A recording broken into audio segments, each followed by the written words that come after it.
Hello hi सर्वांना, welcome back to my channel. I hope तुम्ही सर्वजण मजेत असाल आणि आनंदित असाल.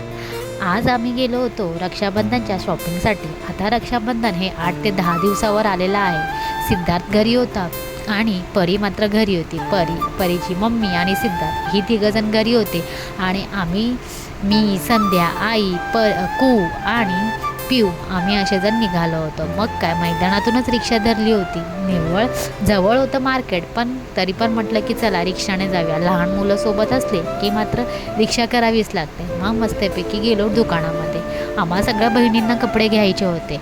भावाने सांगितलं होतं की रक्षाबंधन आलेलं आहे तोंडावर, तुम्ही घ्या कपडे म्हणून त्याने ना आईला आधीच सांगितलं होतं. म्हणून आई म्हणाली की चला आज वेळ आहे तुम्हाला, पुढच्या नेक्स्ट संडेला खूप गर्दी असणार रक्षाबंधन निमित्त, म्हणून आम्ही 8 ते 10 दिवस पूर्वी ही रक्षाबंधनची शॉपिंग करून घेतलेली आहे. माझ्या भावाला ह्या गोष्टी कधीही सांगाव्या लागत नाही. तो नेहमी आपल्या परीने पूर्णपणे प्रयत्न करत असतो, ती कसाही असो.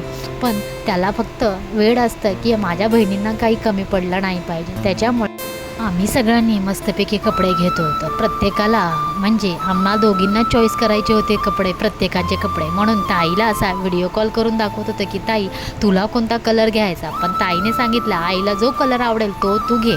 त्याच्यानंतर आईला जो आवडला तो ताईसाठी घेतला, 2 नंबर ताईसाठी घेतला आणि आम्ही दोघींनी आमच्या मनाने घेतला होता की आम्हाला कोणता कलर आवडतो. आणि त्याच्यानंतर राहिली होती मात्र भाऊजाई. मग आई बोलली की तिलासुद्धा तुमच्यासोबत घ्या, म्हणून आम्ही 4 बहिणी आणि भाऊजाईलासुद्धा घेतला. आणि त्याच्यानंतर मग घ्यायची होती मुलांना कपडे. मग काय, मग मुलांनासुद्धा घेतले आहेत. मला काही सिद्धार्थसाठी पॅन्ट्स वगैरे घ्यायचे होते, त्याच्यामुळे मीही तिथेच त्याच दुकानात घेतले होते. आणि मग काय, कुहूची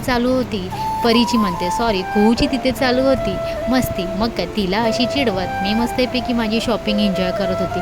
बराच वेळ गेला आमच्या तिकडे, 1 ते 2 तास तरी लगभग गेले होते माझे. त्याच्यानंतर मग सिद्धार्थला असे ट्रॅक पॅन्ट्स वगैरे बघून घेतले आणि त्याचीसुद्धा शॉपिंग करून घेतली. शेवटी मात्र संध्याला काही ड्रेस आवडत नव्हता. हा घेऊ का तो घेऊ असं तिचं चालू होतं. मग काय, तिने शेवटी हा ड्रेस घेतलाच होता. तुम्हाला रक्षाबंधनला दिसेल की आम्ही कोणते कोणते ड्रेस घेतलेले आहेत. त्याच्यानंतर आई आणि स्नेहा काम करत होती, तेही जेवणाला लागल्या होत्या.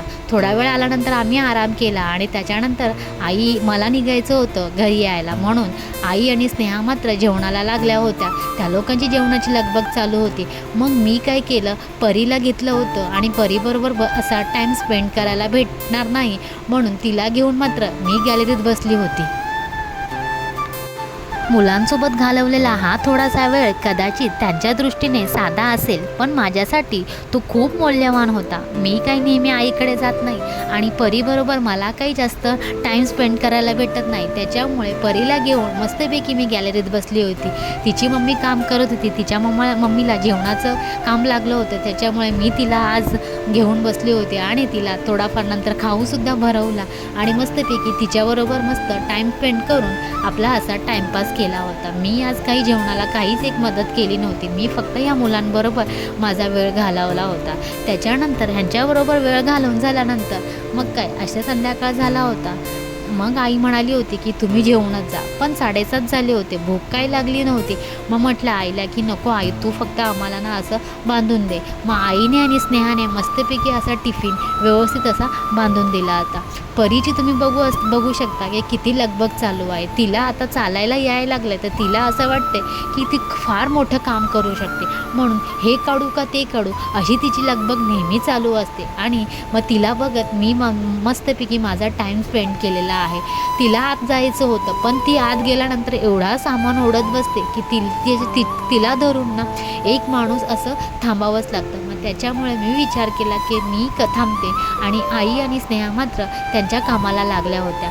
आई मुलांसोबतचा हा थोडासा वेळ आणि त्यांच्या चेहऱ्यावरचा हसू माझ्यासाठी आजचा दिवस खूप सुंदर करून गेला.